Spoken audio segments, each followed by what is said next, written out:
Hello. Hello. Welcome to the Bullying Reported Please podcast. I am your hostess, E. Jones Blacksher. Today, we'll continue diving into a topic that is very difficult for some of us, but it is incredibly important, and that is suicide awareness and prevention. As September comes to a close, September is recognized as National Suicide Prevention Month in the United States. Every year, hundreds of thousands of lives are lost to suicide, leaving behind grieving families, friends, and communities. But even more heartbreaking is the fact that many of these tragedies are preventable with the right support, understanding, and action. In this episode, we'll be discussing bullying as a risk factor for suicide, warning signs, and most importantly, resources available to help those in crisis. We want to foster an open, honest conversation about mental health and how we as individuals and as a society can make a difference. Whether you're tuning in because you've been affected by suicide personally, or you simply want to better understand how to support others, we're certainly glad that you're here. So let's work together to break the stigma, encourage connection, and create a world where no one feels that suicide is their only option. So let's get started. Fact: suicide is the second leading cause of death for children, adolescents, and young adults ages 15 to 24 years old. And the majority of children and adolescents who attempt suicide have significant mental health disorder, usually depression. And among younger children, suicide attempts are often impulsive. Among teenagers, suicide attempts may be associated with feelings of stress, self-doubt, pressure to succeed, financial uncertainty, disappointment, as well as loss. Depression and suicidal feelings are treatable mental disorders. They are treatable. And the child or adolescent needs to have his or her illness recognized and diagnosed and appropriately treated with a comprehensive treatment plan. Among the risk factors for suicide is bullying, victims of cyberbullying, sextortion, and also included in these risk factors are impulsivity, access to firearms, acute loss or rejection, aggressive or disruptive behavior, feeling hopelessness or helplessness, family history, and that's just some of the risk factors for suicide. Now, let's be clear. Bullying does not cause one to die by suicide, but it can lead to suicide by causing severe emotional and psychological distress that overwhelms an individual's ability to cope. And this distress, it can actually manifest itself in several ways: emotional isolation and despair. Victims of bullying, especially those that are subjected to severe bullying, that long-term bullying, they often experience feelings of isolation, rejection, and helplessness. They may even feel trapped with no way to escape the abuse. In extreme cases, these feelings can result in suicidal ideations, as the person sees no other way to end their suffering. That's traumatic. That is extremely traumatic. Low self-esteem, continuous verbal, physical, or cyberbullying, it can erode a person's self-esteem. When people are repeatedly told they are worthless or inadequate, they may start internalizing those beliefs, start believing what people say about them. And this can definitely contribute to a sense of worthlessness, hopelessness, both of which are risk factors for suicide. Depression and anxiety. Bullying victims are at an increased risk of developing mental health issues, such as depression and anxiety.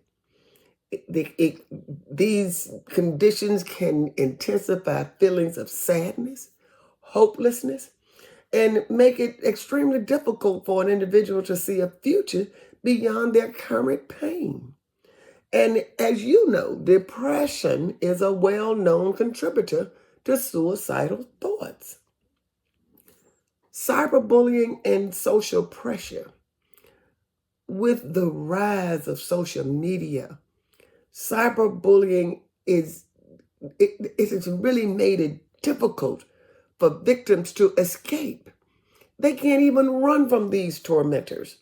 Online harassment can reach larger audience very quickly, and it amplifies the victim's humiliation and distress. It is called the World Wide Web. Once it's put out there, someone shares it and it goes on and on and on. And the feeling of being constantly targeted with no end in sight can overwhelm an individual's mental health and can lead to suicidal actions.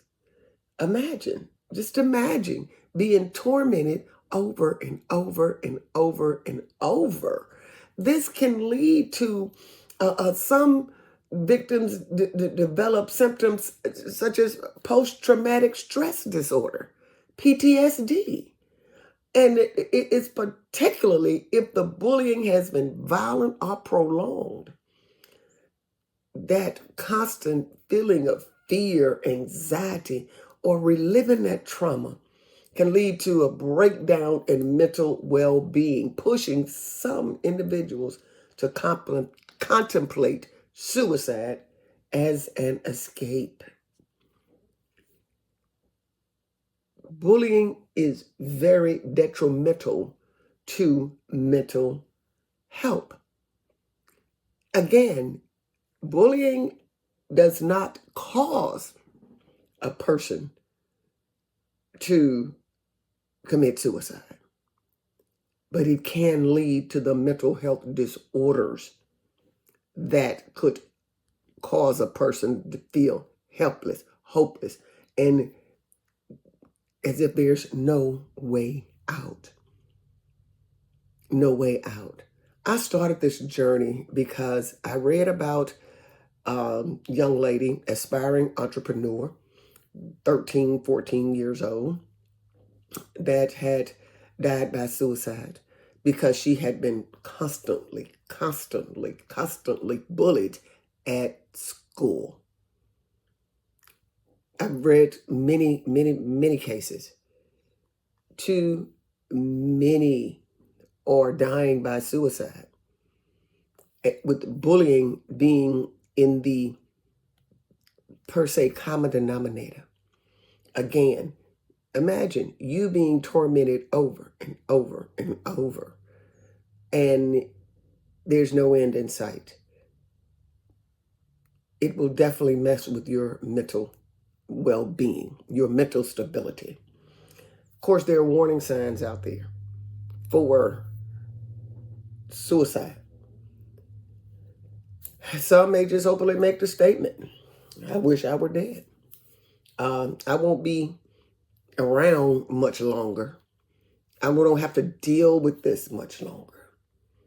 Changing in eating and sleeping habits, sadness, withdrawal from friends and family, complain about physical symptoms, often related to emotions such as stomachache, headache, fatigue.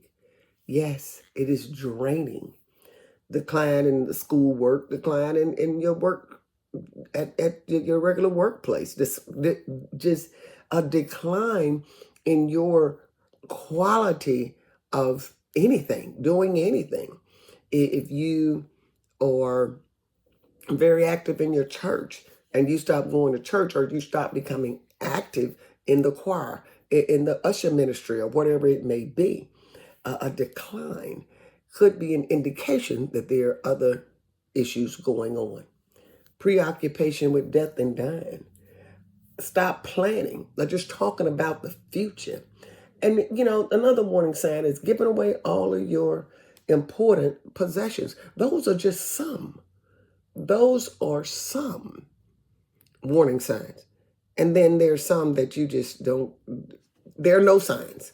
You have no clue what is going on in that person's mind. However, what you can do to help, know the warning signs. And don't be afraid to talk to your friends.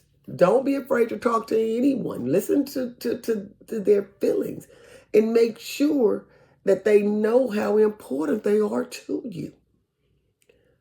Make no deals. Oh, no. With my students, they come to me, can I talk to you? I said, sure you can. I said, now, if let me put the disclaimer out here. If you're going to tell me something and I feel that you're going to do harm to yourself or others, I'm not going to keep that a secret. I'm not. So are you sure do you want to tell me? You can talk to me. You can tell me this, but I'm not going to sit here and make any deals with you about keeping something secret. I'm just not going to do that because I want you here. Tell an adult. Tell someone that you trust. If you're in school, ask if the school has got a crisis team. Go talk to someone. Report it, please. Report it, please. And there are resources out there. Veterans. We have the VA, the Veterans Affairs.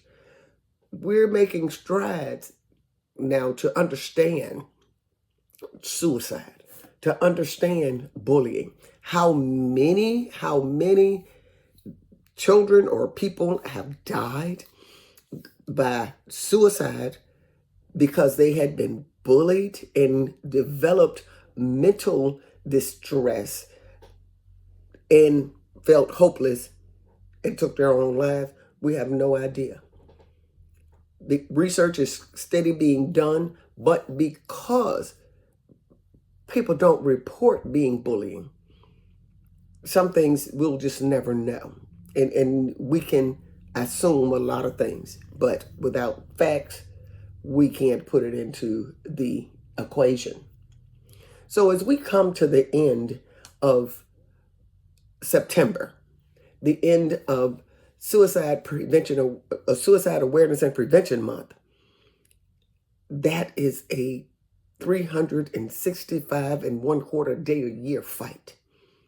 So just because we designated a month to address this issue, it should be addressed every day, talked about every day. Yes, it's hard. It can be hard, but it's something that we have to discuss. We have to talk about it. We have to keep it at the forefront. October, as we coming into October, that is Bullying Month, Bullying Awareness and Prevention Month. And I believe it's domestic violence. But all these things need to stay in the forefront. We just can't bring it up once a year and then expect to have a lasting impact. We have got to do this frequently. Talk to our children, talk to each other, talk to our spouses, our siblings, our friends. Talk about it because we never know whose life we may be saving. You never know how many lives you could impact by just talking about this to one person and then they pass it on. So as we come to the close of today's episode on suicide awareness, I definitely want to thank each of you for joining this important conversation. Suicide is such a complex issue, but It's one that we can confront together by staying informed, supporting one another, and fostering an environment where it's okay to ask for help. It's okay to not be okay. So if you or someone you know is struggling, remember that you're not alone. There are people ready to listen, whether it's a friend, family member, or professionals. Please don't hesitate to reach out to the crisis hotline, such as the National Suicide Prevention Lifeline at 988, or just text hello to 741-741 for immediate support. Again, there are numerous resources out there to help you. Make the call. Make the call. We care about you. And by continuing to talk openly about mental health and suicide, we definitely can make a real difference in saving lives. Together, we can help break the silence, reduce the stigma, and offer hope to those who need it most. Thank you for being part of this crucial conversation. And please don't forget to like, share, and subscribe. You will find a link to all my podcasts at www.bullying.